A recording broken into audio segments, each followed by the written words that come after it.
Hey, what's up? I'm Zane Lowe. I'm in a recording studio, which is an environment I'm super comfortable in and I know well. This one specifically is in Chicago, where Chance the Rapper is working around the clock, night and day, alongside his team of collaborators, producers, his team to finish his all-important first official album, which he's calling The Big Day. Myself and Chance the Rapper, 3 years on from the coloring book conversation we had. It's a brand new day. It's a big day. Chance the Rapper on Apple Music.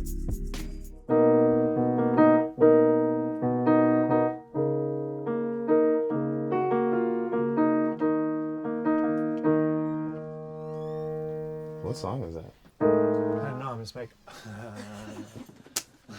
What's up? What's up, man? Good to see you. Thank you for being here, man. Yeah. Great to see you. It's great to see you again. I'm excited. Yeah. Get started, man. Yeah. I feel there's a huge amount to talk about, but what everyone really wants to know about right now is you really don't eat vegetables. What the Yeah, that's like Seriously? a big talking point That's a now. huge talking point right now. Yeah. You're about to release the album of your career and everyone wants to know about your diet. Yeah, I don't know. So what do you eat when you're finishing an album? I don't, to be honest. Like, you stop everything and you like put everything into making it. By the time this goes out, the album will have been out Yeah. for a few days and people will have become familiar with The Big Day. Yeah. You know, dance plays a big part in the album. Yeah. And, you know, we spoke about that when you released Groceries. You were saying you were trying to kind of create all different shades of dance music and things that were inspiring you. And it sounds like that combined with your wedding day really was the moment when it started to take shape. Yeah, I think it was always came out of the wedding day. Like the dance thing itself, it's funny, like my story, I don't think a lot of people know this, but like when I was a kid, like I danced. That was like my thing. Like I would say I was a dancer before I was a singer, a rapper, a poet, or anything. The first time I seen my wife, she was dancing at a party when we were 9 years old. So like dance has always been like a big part of like who I am. Beyond just me, like within my family, in all different kinds of ways. Sometimes I feel like the writing part is separate from the dancing part. Like there's the duality in certain songs of like, yeah, I'm rapping. I'm saying what I'm saying. It's like, it's well written, it's clever, it's real, it's deep. But then other moments where it's like, I really wanted to work as like a producer and like build these tracks up to be stuff that, you know, can get played on your wedding day, can get played, you know, on the day when you bring your kid home for the first time or at a soccer game or at, you know, just skateboarding or whatever you want to do. Like, Memories. yeah, 9 years old. 9 years old. Wow, man, I met my wife when I was 14 and she was 13. And we've been married 20 years this year. That's crazy. Yeah, you gotta have us beat though. 9 years old, that's crazier. Yeah. I mean, was it love at first sight? For me, it was. She didn't see me or notice Same for me. me. Yeah. It was love at first sight for me. It took her like years to work. Yeah. Well, I knew what was going on. Straight She away. just had to catch up. You discussed the idea of like, I guess this isn't, in as many words, the done thing anymore. I guess we don't dedicate our lives to one another anymore. We don't make this commitment. You can experience love in lots of different ways without it becoming a lifelong union. What was it about the union of marriage that was so important to you? I think I'm the type of dude who like always thought I was gonna get married. My parents have been married my whole life. Just being honest, like even though I was with my wife for a long time, I didn't know for sure. I got a second chance. That's really what it was like, I think I always knew that I would marry my wife. And I think I was like interested in how much time I had and trying not to make the wrong decision and stuff like that. But I was extended grace and was able to get back with her and not ruin my life. Lose it forever. Yeah. Lose it forever. When you're at your most visceral and most emotional is when you're talking about your wife, or you're talking about your family, which is about to grow. Yeah.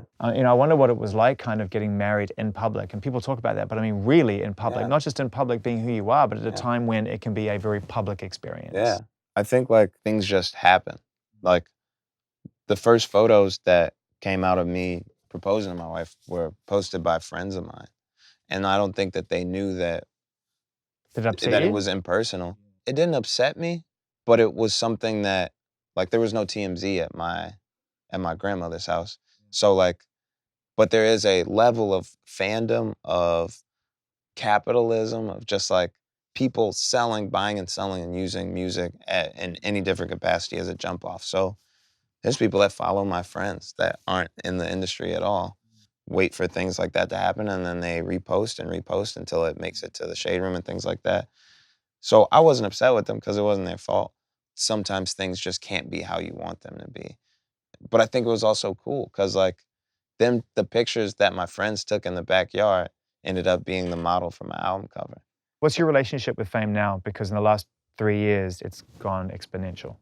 My issue isn't at all with fame. Like I mean like I understand what it is, and I think I've understood what it was for a long time. So I have a great relationship with fame. I can manipulate it when I want. I can. The issue is when it manipulates me. You're about to become a dad again soon, right? In Yeah. a couple of months' time. And this has all been happening while you've been making this record after you got married. It's a hell of a year for you. Yeah. It's a lot going on. It's different now because you've got kids growing up. And does it affect, because honesty is a big Definitely. part of what draws us to you. Yeah. I think 100%. I'm glad that you said that because that's a good jump off point for the fame thing. I think I'm starting to re-understand like what my committals are, like what I owe to everyone, what I even owe to myself. You know what I mean? Just how much time I devote to being what we're doing right now. Like my daughter's next door right now and hasn't seen me in a few days.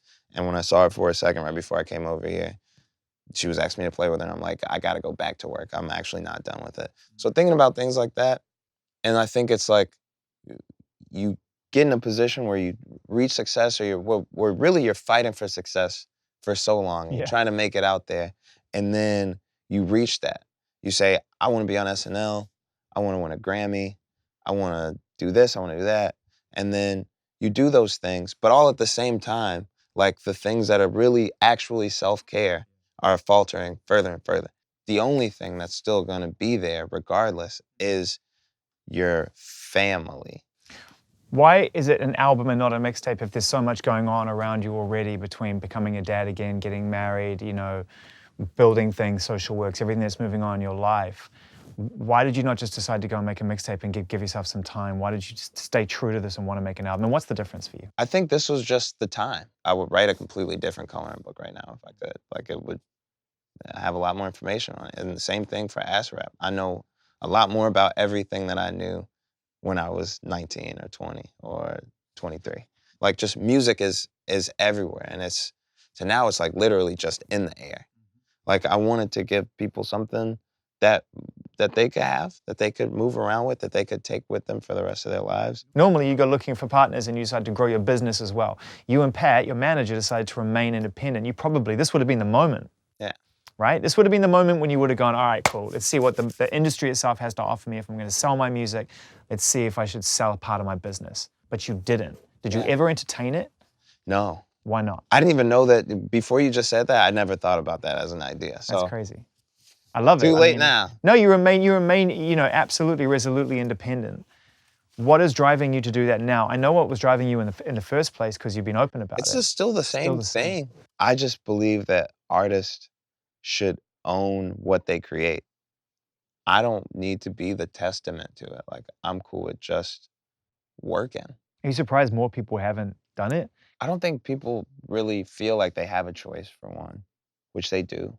And there's a lot of film and TV that comes out that depicts people going from writing raps on the bus and rapping at the shelter and, just like getting discovered.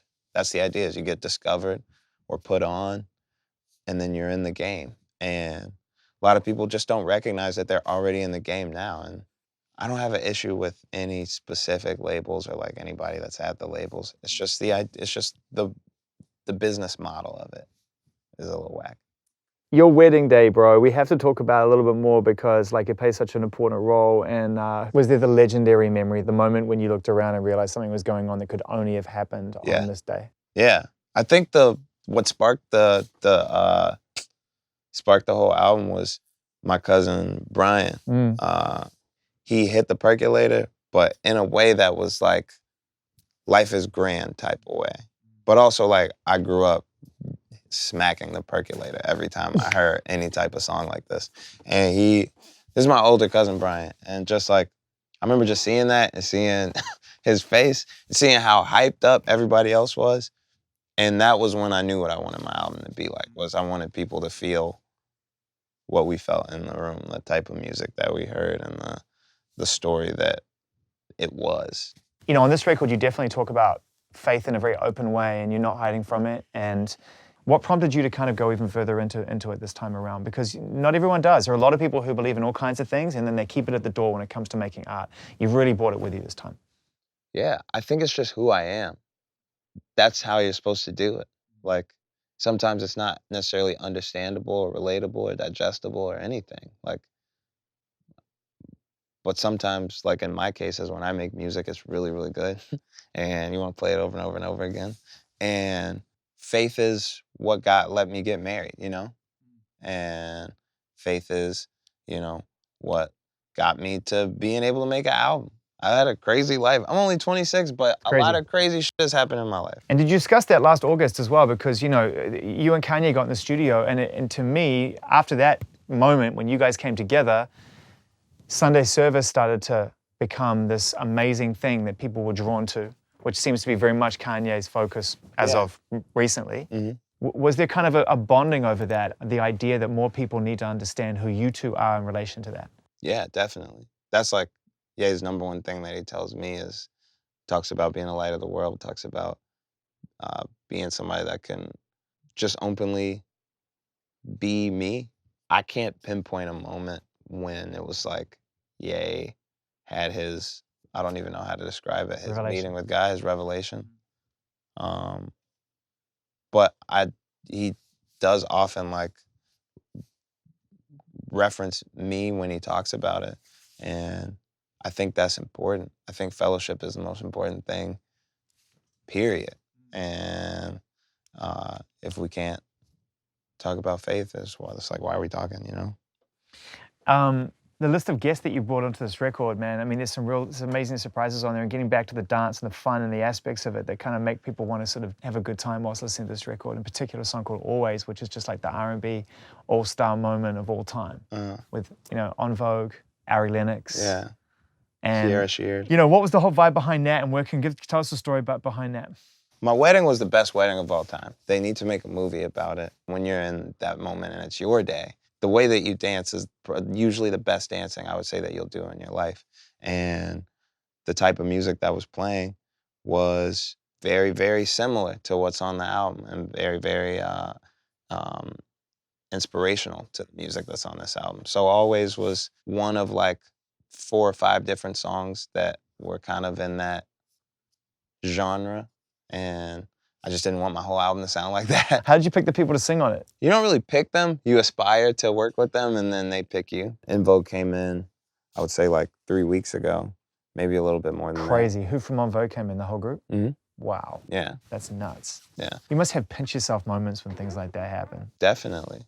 Working with Randy Newman. Yeah. That's on a special song too.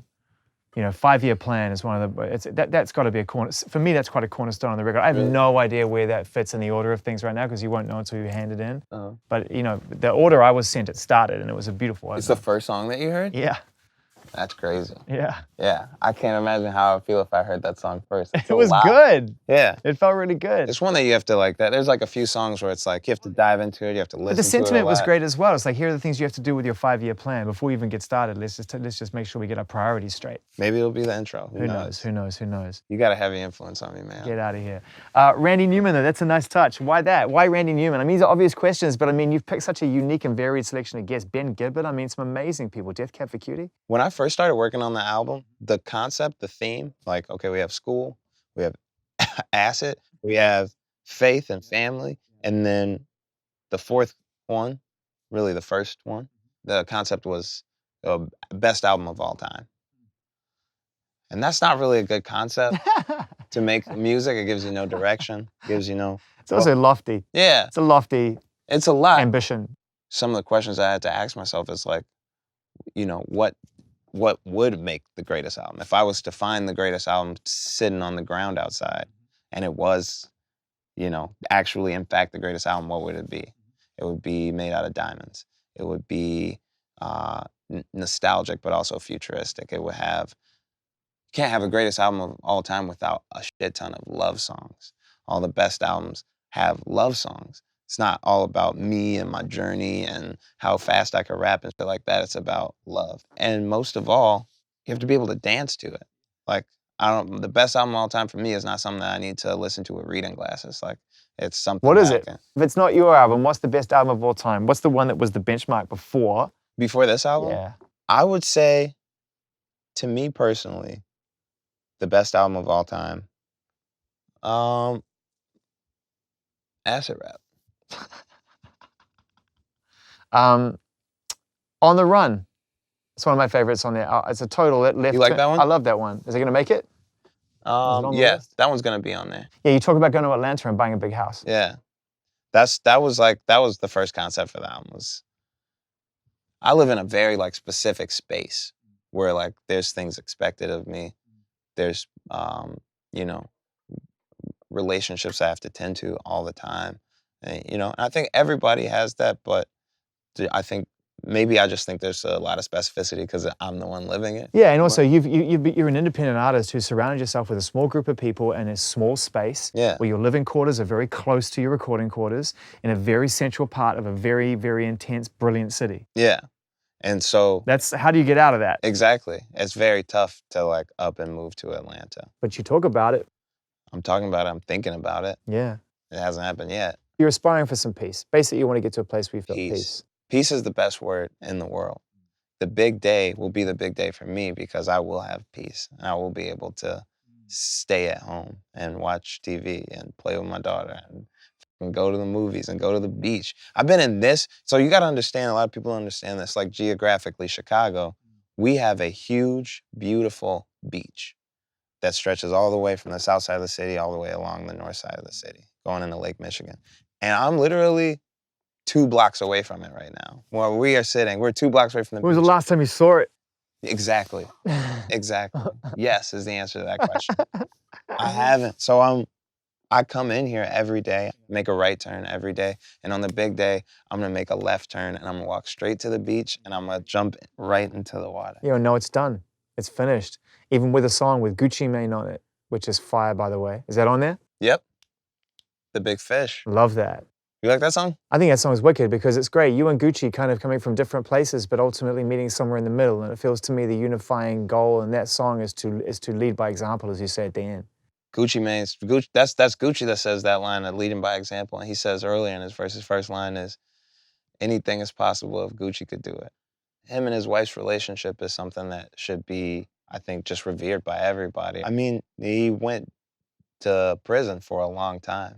And the person that handled all his affairs and kept his music going and kept his image out there and really held it down for him was his woman. And when he came out, he married her. She wants him healthy. She wants him happy. And that's the greatest relationship in the world. It's like that one, having somebody that's your one, that has your back, that is there for you. So you guys bonded over marriage because ultimately, that's what the song's about, right? Yeah. It's like, you know. That's what the album's about. Yeah, word up. What do you mean by only way to survive is to go crazy? In Chicago, we say go crazy. That means, to a certain extent, when I think of going crazy, it means success. It means you did it right. And you did it to the further extent. My dad has this saying that he always used, because when we were kids, we had all these crazy chores that we had to do. But one of the lesser ones, one of the more normal ones, is we just had to sweep. He would, you know, wake us up, drag us out of bed, throw water on us, whatever, make us come back out and move all the furniture and sweep again. And we'd leave against the wall, leave everything in place, and so there'd be a big rectangle of dirt underneath it. But when you move furniture and everything that you do, you can only be happy. You can only feel success if you go crazy, go full out with it. Like the album about marriage, you can't halfway do that. You know what I mean? Album about acid, you can't halfway do it. Like you have to be like full force. This is it. This is what I know about it at this time. Because that's also the best time. It's just like Christianity. When you're an early convert, all you do is going around exclaiming Jesus' name. And sometimes you can get beside yourself and start shaming people and you don't. Is there ever a temptation to want to exclaim? Yeah, and I think I do some exclaiming sometimes, you know? I don't think that I shame people. I think it's way deeper than rap though. It's not just like slamming on, it's like my relationships and just in living life. Like everybody doesn't have the same rule book as me. That's why I stay away from when people call me positive. It's like Positive is based on the idea that you choose your own morality and that there could be several different truths to what is right and wrong in any given situation. And I don't go by that. I actually go by the book, by the book. You know what I'm saying? Like, not in all situations, definitely not perfect, and definitely still a sinner, but a nigga that's at least trying to be sanctified, that can recognize the feelings of discernment, the feelings of conviction in certain actions and certain places that I'm at, and responding to it accordingly. Mortality, bro. That was something that really came up to me on this record, which was super, super interesting, was the idea of you discussing the song where you talk about what happens to your legacy after you're gone, and make sure that, you know, the right people who loved you and knew you best will make sure that your name and your work will live on in good faith. And it's crazy to me that you would have presence of mind to say that at the age of 26.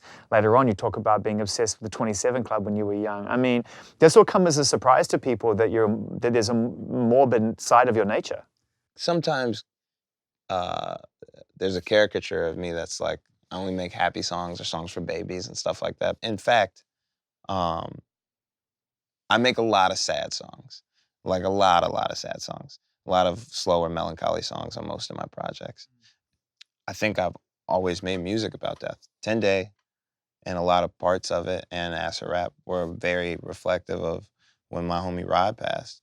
And when my homies died in front of me when I was 18, I think I always just had like a fear of like the nigga that did that, just like, obviously knowing who I am, and just like, I always had a weird relationship with death, I think, from the jump. And then the way that I talked about it on this one, that was more reflective of my own life, was just because I think I have, for one, a way better relationship with death and eternal life and an understanding in that. And then also, like, I spent so much time trying to keep my masters and keep ownership and everything. But without a doubt, this applies to everybody, gonna be dead or not in existence for way longer than you are in existence, right? Whether, regardless of what you believe in, heaven and hell or afterlife, becoming a tree, specks of dust, whatever it is. Facts. You'll be alive for much shorter than you are It's not a spec, alive. man. It's a spec. Exactly. And so there will be a long-standing time when I'm not able to say shit about what happens with my music. The concept that I keep using of trading cards is that in a lot of situations, your jersey is way more important to people than your actual body. You know what I mean? Like the memorabilia attached to you. The CD, separate from the music itself, the way that you can sell it is more important to a lot of people sometimes. And it's not even just about the work. I think that song is mainly, overall, me finding out what's the most important thing. I mean, you got Pat, the manager, who's been your guy from day one. Yeah, but he's not my wife. He's not You know your what I wife. mean?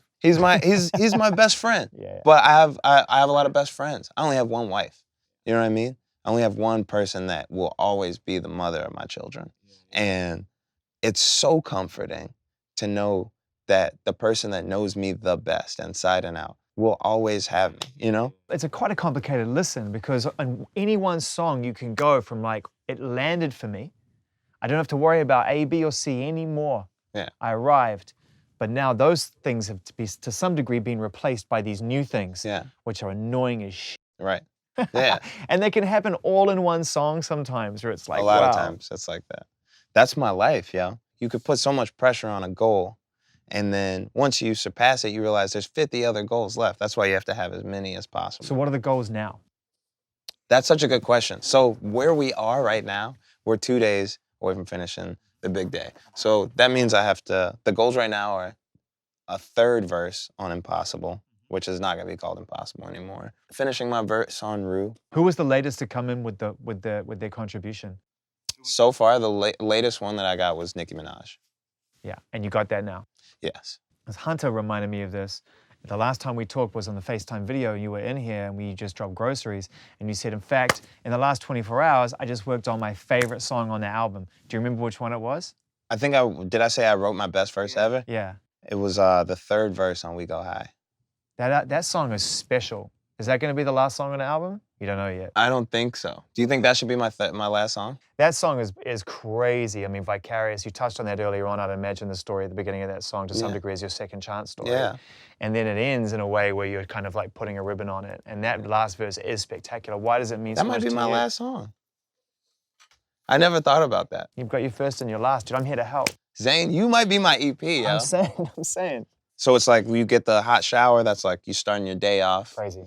And then you get, We Go High, that's like, those are your bars and bars. The and sentiment of that's so strong. We Go High is like it's crazy. I feel like it also sets up the story well. It's like, it does. It tells you like, this is my issue that I'm trying to get past. It does end very triumphantly. It does. It's super bold in the beginning, and I love it. Coming in out of the cold is not often discussed to the degree that you went in on that. Yeah, it was a long write, but I feel like it was my best. Was it a tough one to float to those closest to you, or was transparency just an absolute given when you're an artist? It's an absolute given. I think what it is like sometimes, like I had a line earlier today that it's not gonna end up on the album, but it's somewhere I said like, oh yeah, I got some secrets. I'm gonna die with some secrets that would make great songs, and that's like that. You can't have it all. Yeah, it's like, what's the point? Who am I trying to please? There's things going on in your life right now, I'm sure. Yeah, like things that you're bothered by, things that you're trying to figure out, things that you just overcame that you won't necessarily tell me. Nope. Or these cameras. I believe that you have the ability to share the wrong things. Yeah, totally. And that's something 100%. that maybe I didn't used to think. It was just about becoming official. It was just about becoming a rapper. Do you feel official as a rapper now? Oh yeah, I'm official tissue. I'm transcendent when it comes to being official. 3 years ago, it was a different world, and you were a different place as an artist, and you were really tasting success and success beyond just music. You were having meaningful impact in Chicago, which you're continuing to do, and that had resonated in the upper echelons of office, and you were having meaningful experiences with the 44th President of the United States and the First Lady. Yeah. That era is no longer happening. Mm-hmm. I mean, it's the opposite era. I always, since I was a little kid, had a super big, just like, admiration for President Obama because he's Black dude that hired my dad, that became the senator of Illinois and the only Black senator in Congress at one point, and then went on to be president, brought my dad with him, even though I was kind of salty at the time because my dad had to go away. But I always had a huge just respect for him overall. What could end up happening, I could foresee, a lot of fringe party things happening until it's like a reduction that becomes like an overall more like just flat out. The new norm. Yeah, the new norm. And I think the next president is very likely that person would be an independent or fringe party politician. There was an interesting quote in an article by The Ringer that talked about like whether or not your philanthropy, referred to it as philanthropy, but I sort of took it as the overall political and philanthropic overview, the interests of people in social justice could risk kind of becoming more, you becoming more known for that than almost your music. Yeah. And I think that if you just take a step back from that being a comment about you, that's always a fine line in the arts between people who feel they want to use their platform to do good and whether or not it can come home being where the art is. I always mess it up. I can't remember if it's Miles Davis. It's not Miles Davis. It's like a very famous jazz musician has a quote where he says something along the lines of like, never be a better player than you are a person. And I completely and totally understand that at this point. And the truth is, like, there are people that are a whiz on this. Like, they can come in and express their feelings to a T on the microphone, but they don't know how to speak to people the right way, or they don't know how to have compassion when they see something wrong. But you know people like that. How are those conversations when you're talking to your friends who struggle communicating in a way that is adding value to people's lives on a human level, but ultimately are making some of the world's best art? Iron sharpens iron. Like, the thing is, like, when I'm in front of a camera, even though I'm trying to be as real as possible with you, I'm still, like, aware that I'm in an interview. So, like, when people see of me is what, even if I'm trying to be as me as possible, still a subconscious, like, controlled element to it. But I can be disrespectful. I can be lazy. I can be, judgmental, all types of different things.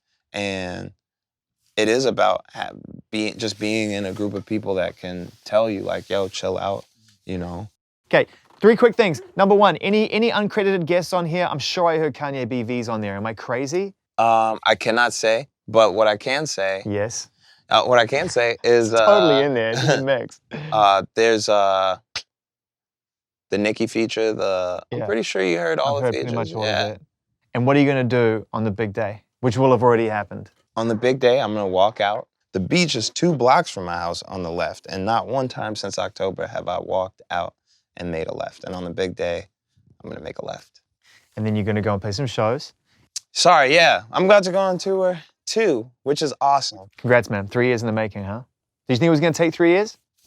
I was hoping it would take longer, but gotta get that money, huh? You gotta get that money. All right, I hope you enjoyed my latest interview with Chance the Rapper, but that's just the start of it. If you're landing right here at the Beats One YouTube page, hit subscribe and make sure you keep up to date with all the conversations as they come in. Matt, Julie, myself, Ebro, as well as people like Elton John, Pharrell Williams, and a whole host of incredible artists interviewing each other. This is the Beats One YouTube page. Go ahead and subscribe and stay close.